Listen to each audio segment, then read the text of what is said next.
వాళ్ళ వ్యవహార శైలి.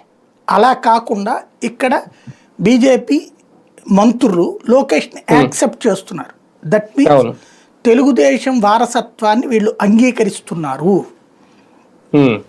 ఇక్కడ కంపల్షన్ ఉంది. ఒకటి, చంద్రబాబు గారి కొడుకు. ఇప్పుడు కేటీఆర్ ఇట్లా వెళ్ళారా ఇంతకుముందు కేసీఆర్ ఉన్నప్పుడు? వెళ్ళి వివిధ శాఖలను కలిసి వచ్చారా ఆయన? లేదు కదా. లేదు అంటే ఏంటి, కేటీఆర్ని షాడో సీఎంగా అక్కడ ప్రొజెక్ట్ చేయలే, ఢిల్లీలో చేయలేదు. ఓకే, ఇక్కడ తిరిగాడు కానీ ఆయన రాష్ట్రంలో జాతీయ స్థాయిలో తిరగలేదు. అక్కడ అట్లా తిరగనీయలేదు కేసీఆర్ కూడా. ఏమన్నా ఉంటే తను వెళ్ళేవాడు, తనతో పాటు వెళ్ళేవాడు హరీష్ రావు, కేటీఆర్ వీళ్ళు. అంతే తప్పించి విడిగా వీళ్ళు వెళ్ళి ఆన్ బిహాఫ్ ఆఫ్ కేసీఆర్ మాట్లాడాల. ఇప్పుడు ప్రస్తుతం ఆంధ్రప్రదేశ్ వ్యవహారంలో చూస్తే లోకేష్ నాయకత్వంలోకి క్రమంగా ప్రభుత్వం వచ్చేసింది ఆల్రెడీ.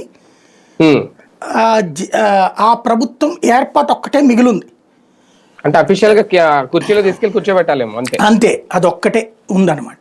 యాక్చువల్గా ఇప్పుడు ఆయన శాఖ ఏంటి, ఐటీ శాఖ, విద్యాశాఖ.